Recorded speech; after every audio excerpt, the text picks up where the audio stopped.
وہ کہنے لگی میرے آقا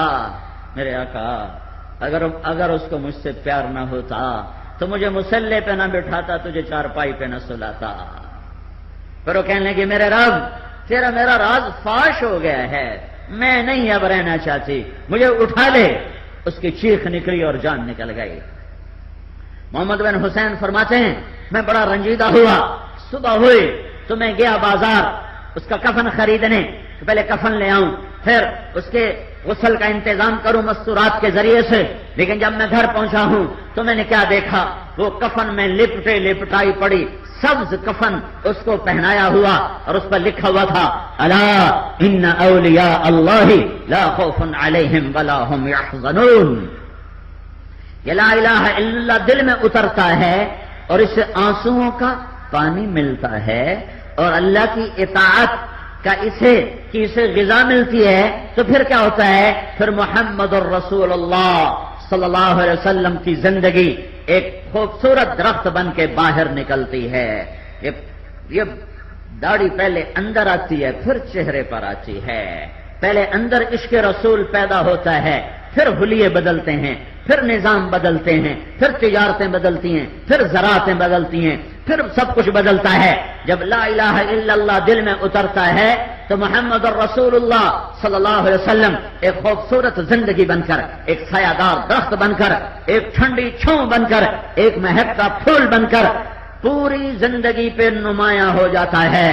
سنو لا الہ الا اللہ ہم دکھا نہیں سکتے اور محمد الرسول اللہ ہم چھپا نہیں سکتے۔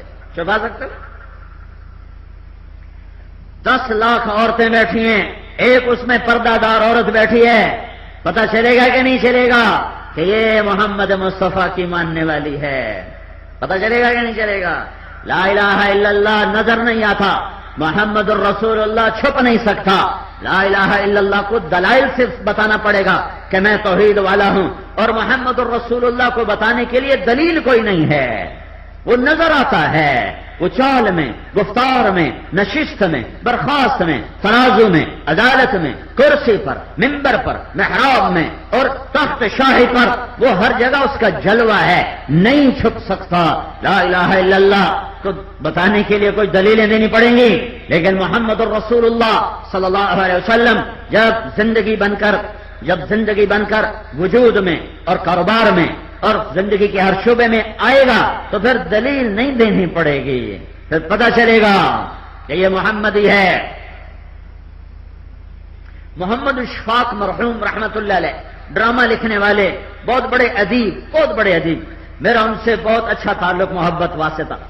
یہ جب فلمی دنیا میں کام کیا تو وہ بھی ڈرامے ڈرامے لکھا کرتے تھے، اسی لپیٹ میں وہ بھی آئے تو بہت اچھی سلام دعا ہو گئی۔ تو ایک دن مجھ سے کہنے لگے میں تبلیغ کے کام سے متاثر ہوا ہوں انگلستان میں جا کر، کہ میں اور میری بیوی ایڈمبرا کے پارک میں بیٹھے تھے، ایک جماعت آئی، مغرب کا وقت ہے، انہوں نے اذان دی اور نماز شروع کر دی اور 10-15 لڑکیاں ان کے قریب ان کو دیکھنے لگی، سلام پھرا، لڑکیاں آگے بڑھیں۔ میں نے بیگم سے کہا آؤ سنو یہ کیا کہتے ہیں، ممکن ہے یہ نماز پڑھانے والا یا جماعت میں کوئی انگریزی دان نہ ہو تو میں ترجمہ کر دوں گا۔ کہتے ہیں ہم میاں بیوی پہنچے تو وہ لڑکی نماز پڑھانے والے سے پوچھ رہی ہے آپ کو انگلش آتی ہے؟ انہوں نے کہا جی آتی ہے۔ وہ کہتی ہے یہ آپ نے کیا کیا ہے؟ وہ کہتا ہے کہ ہم نے اللہ کی عبادت کی ہے۔ وہ لڑکی کہتی ہے آج تو اتوار نہیں، تو یہ کیسی عبادت ہے؟ تو وہ نوجوان کہتا ہے ہم اتوار کا انتظار نہیں کرتے، وہ روزانہ دن میں 5 دفعہ اللہ کے سامنے جھکتے ہیں۔ تو وہ لڑکی کہتی ہے دن میں 5 دفعہ تو بہت زیادہ ہے، باقی کام کیسے کرتے ہو؟ اس کا وہ لڑکا جواب دیتا ہے۔ تو اس کے بعد وہ لڑکی کہتی ہے اچھا بہت مہربانی، اور آگے ہاتھ بڑھاتی ہے ہاتھ ملانے کے لیے۔ تو وہ نوجوان کہتا ہے میں معافی چاہتا ہوں، میں آپ سے ہاتھ نہیں ملا سکتا۔ وہ لڑکی کہتی کیوں؟ تو وہ کہتا ہے یہ ہاتھ میری بیوی کی امانت ہے، یہ اسے تو چھو سکتا ہے اور کسی غیر محرم کو چھو نہیں سکتا۔ تو وہ لڑکی ایک دم زمین پہ گر گئی، کھڑی تھی زمین پر گر گئی اور پھوٹ کے رونا شروع کر دیا اور کہنے لگی وہ لڑکی کتنی خوش قسمت ہے جس کے تم خامند ہو۔ پھر وہ کہنے لگی کاش یورپ کا مرد بھی تمہارے جیسا ہوتا، اور یہ کہہ کر آنسو پہنچتے وہ اٹھی اور چلی گئی اور لڑکیاں بھی چلی گئیں۔ تو اشفاق مرحوم فرمانے لگے میں نے کہا اپنی بیگم سے بانو آج وہ تبلیغ ہوئی ہے کہ لاکھوں کتابیں چھپ جاتی تو وہ کام نہ ہوتا جو یہ بچہ اپنے عمل سے دکھا گیا۔ یہ غلام رسول کا کام ہے، یہ غلام مصطفیٰ کا کام ہے، یہ غلام نبی کا کام ہے۔ غلامی رسول چھپنے کی چیز نہیں ہے، لا الہ الا اللہ کو تو مدلل کرنا پڑے گا، لیکن غلامی رسول تو چھلکتا ہوا جام ہے، پھیلتا ہوا نور ہے، ابھرتی ہوئی روشنیاں ہیں، کھلتا ہوا گلاب ہے، مہکتا ہوا چمن ہے۔ کبھی خوشبو کے لیے بھی دلیل ہوتی ہے اور کبھی خوشبو کے لیے بھی دلیل ہوتی ہے۔ بوئے گل لے گئی بیرون چمن راز چمن، کیا غضب ہے کہ ہوئے پھول ہی غماز چمن۔ کبھی خوشبو کے لیے بھی دلیل ہوتی ہے۔ جناب تسا خوشبو لائی ہوئی ہے، دلیل تو دو، پاگل دیکھ تو صحیح، میرا تو کرتا مہک رہا ہے، اب میں کیا دلیل دوں؟ ہاں تیرا ناک بند ہے تو اس میں خوشبو کا قصور کوئی نہیں، تیری آنکھ بند ہے تو اس میں روشنیوں کا قصور کوئی نہیں، تیرے کان بند ہیں تو اس میں نغموں کا قصور کوئی نہیں، تو خود اپنی متاع کو گما بیٹھا ہے۔ تو یہ دوسرا ذہن ہے کہ محمدی بنو، محمدی بنو، محمدی بنو۔ غلام دیکھو نا کیا ظلم و ستم ہے تبلیغ والوں پر، جو سرے بازار اعلان کر رہے ہیں غلام مصطفیٰ بنو، ان کو کہہ رہے ہیں یہ تو رسول کو مانتے ہی نہیں، یہ تو غصہ کے رسول۔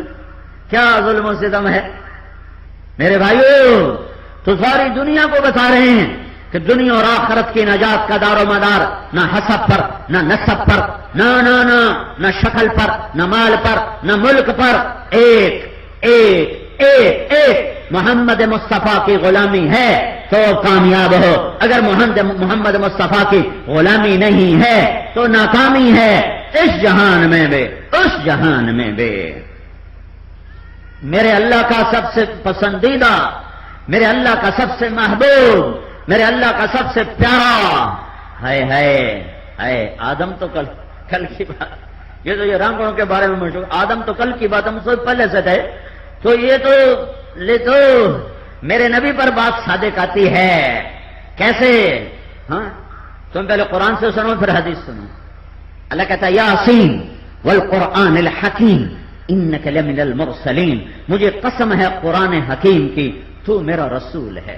سورہ یاسین، سورہ یاسین اللہ تعالیٰ نے تلاوت فرمائی زمین آسمان کے پیدا کرنے سے 1000 سال پہلے۔